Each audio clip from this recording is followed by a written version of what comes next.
ताईसाहेब, हो ताईसाहेब,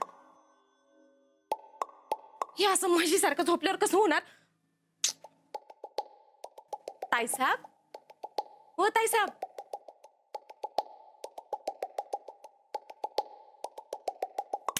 ओ ताईसाहेब, ताईसाहेब, ओ ताईसाहेब, तू तर आजकाल झोपू बी दिनस गामासनी. हो ताईसाहेब, ते राणा त्याच्या लहानपणाचं काय ते कळलंय ते सांगा की तुम्हासनी. किती नाही त्या चौकशी आहेत ग तुला चंदे. मला काय कळलं तर मी कशी येऊन सांगते तुम्हासनी, तसं तुम्ही बी सांगा की मला. कुठनं माती खाल्ली आणि हिला पाठराखीन म्हणून हिथं घेऊन आलो कुणास ठाव. तू तर राशीलाच लागल्या गा आमच्या.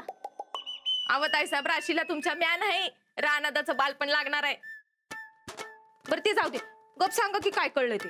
आता तू आमच्यावर हुकूम गाजवणार वय. चल निघ निघ, अव तोंड काळा कर जा. अव ताईसाहेब, असं काय बी नाही हो. तुम्हासनी माहिती ना हो, मला तुमची किती किती काळजी आहे. बरं राहू द्या, तुम्हासनी नाही सांगायचं तर नका सांगू. पर हितनं पुढं मी आधी काय बी सांगणार नाही. हा का तू का नाही सांगणार ग? तू समजा सांगायचं. अगं ताईसाहेब, त्या रानादाच्या बालपणाचं तर मॅच तर येऊन सांगितलं ना हो तुम्हासनी, आणि तुम्ही मलाच अजून बोलताय सा. काय हिचं मधन. बरं बाई सांगतो. हा सांगा.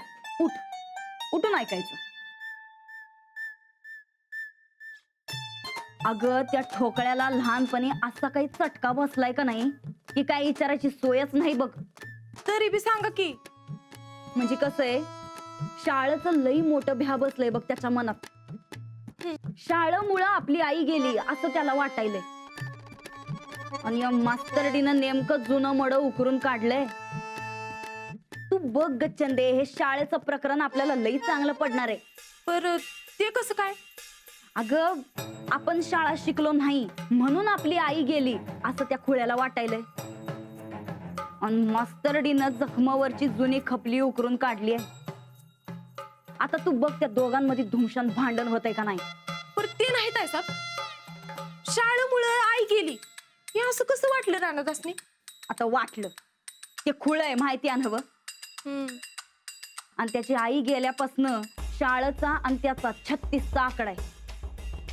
आता तू बघ चंदे, आयुष्यात परत कधी शाळेकडे फिरकणार नाही तो खुळा. आव मग त्या मास्तरनीकडे कसा काय फिरकला रानादा?